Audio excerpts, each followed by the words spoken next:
Professeur, sur ce dernier exemple de Guillaume Kofi, le choc social que moi j'ai perçu dans ce reportage, l'exemple que vient de donner M. Kofi, ce sont des choses sur lesquelles vous aimeriez peut-être réagir aussi. Tout à fait.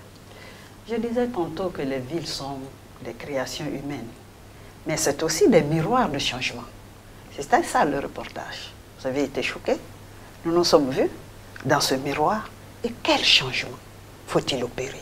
Cela m'amène à faire un petit pas en arrière et jeter un regard historique sur ce qui était l'habitat à l'époque en Côte d'Ivoire. Vous savez, le président Houphouët, dans les années 1954, était membre de l'Assemblée française. Mais en 1956, il a créé une structure, Habitat rural africain, pour donner une certaine envergure au milieu rural. Vous en avez entendu parler, M. Kofi? Bien entendu.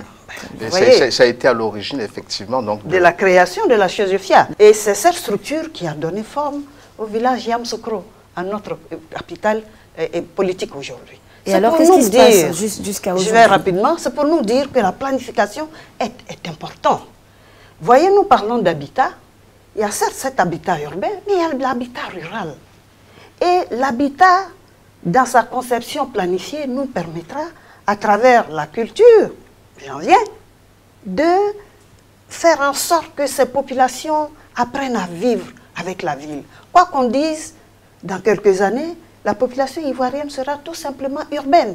Nous étions à 2/3 de la population rurale, mais aujourd'hui, avec la création des régions, des districts, des communes, écoutez, nous sommes une population urbaine. Vous êtes en train de nous dire qu'on ne vivra plus que dans les villes. C'est une conception possible. Ah non, c'est même pas. Nous le faisons déjà. Parce que dans les pays développés, il y a toujours des villages, même si ce sont des villages qui valent certains quartiers urbains ici. Mais pour freiner de toute façon, pour freiner donc l'exode rural, il faut donc fixer la population, effectivement, donc sur leur région d'origine.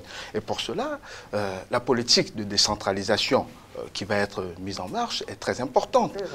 Il faut fixer les populations et avoir effectivement, donc, dans chaque région, dans chaque village, une planification rurale, qu'on pourrait appeler rurale. Pourquoi pas? Et cela est possible.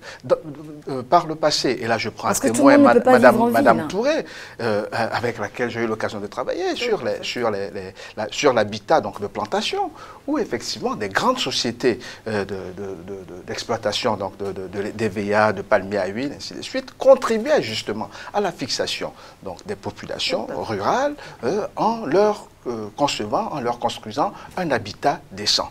C'était déjà à l'époque un bel exemple justement de durabilité et d'habitat durable.